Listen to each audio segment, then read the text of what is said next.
భారత్ పాక్ల మధ్య ఉద్రిక్తతలు పెరుగుతున్న నేపథ్యంలో అమెరికా అధ్యక్షుడు డొనాల్డ్ ట్రంప్ కీలక వ్యాఖ్యలు చేశారు. ఇరు దేశాలు ఒకరిపై ఒకరు దాడులు చేసుకోవడం ఆపాలని కోరారు. అంతేకాదు దాయాదుల మధ్య ఉన్న విభేదాలను పరిష్కరించుకోవడానికి తాను సహాయం చేస్తానని పేర్కొన్నారు.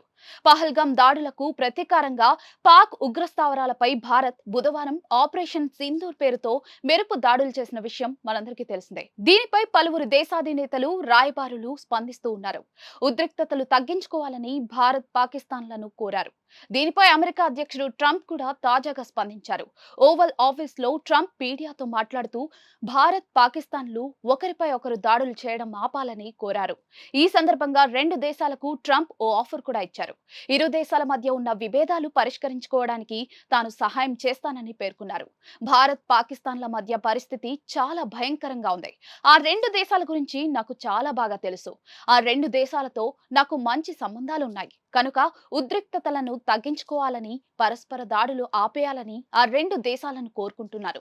వారు అనుకుంటే ఇప్పుడే ఆ పని చేసేయగలరు. కానీ ఆ రెండు దేశాలు కయ్యానికి కాలు దువ్వుతూ ఉన్నాయి. అమెరికాతో భారత్ పాకిస్తాన్లకు మంచి సంబంధాలు ఉన్న దృష్ట్యా వారికి సహాయం చేయాల్సి వస్తే నేను అందుబాటులో ఉంటాను.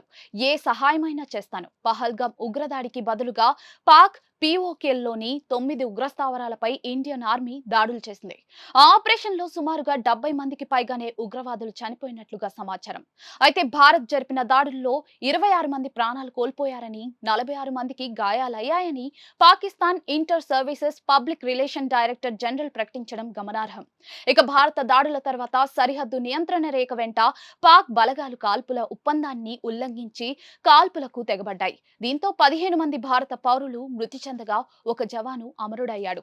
43 మంది పౌరులు తీవ్రంగా గాయపడ్డారు. దీంతో రంగంలోనికి దిగిన భారత్ బలగాలు పాక్ దాడులను తిప్పికొడుతున్నాయి.